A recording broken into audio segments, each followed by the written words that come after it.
Nabalian ng paa ang isang babae matapos siyang mabundol ng motorsiklo sa Pangasinan. Yan at iba pang nahulikam na mga disgrasya sa pagsaksi ni CJ Torida ng GMA Regional TV 1 North Central Luzon. Saktong tumatawid ang babaeng yan sa isang kalsada sa Mangaldan, Pangasinan.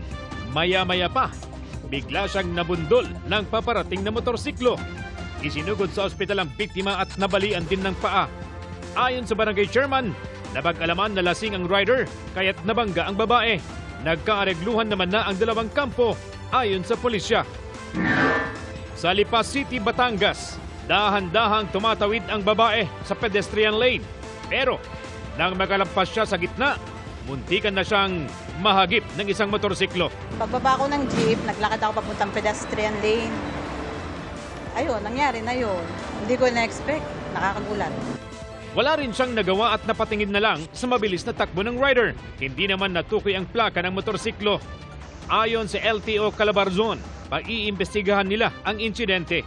So we will issue a show cause order para maimbestigahan natin ng properly. Patungo sana pa Metro Manila ang halos nawasak na truck na yan mula Tacloban nang sumabit sa puno ng akasya at bumangga sa isang tindahan. Ayon sa mga saksi, iniwasan umano ng driver ng truck ang nakasalubong nitong truck na sinakop na ang kabilang linya. Karga-karga ng truck ang ilang parcels pero dahil sa insidente, may ilan nang nawala at posibleng nanakaw. Panawagan naman ng driver. Just po yan sa amin.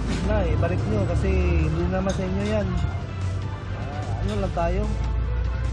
Parehas naman tayo tao, parehas naman tayo Pilipino eh. Bigay nyo.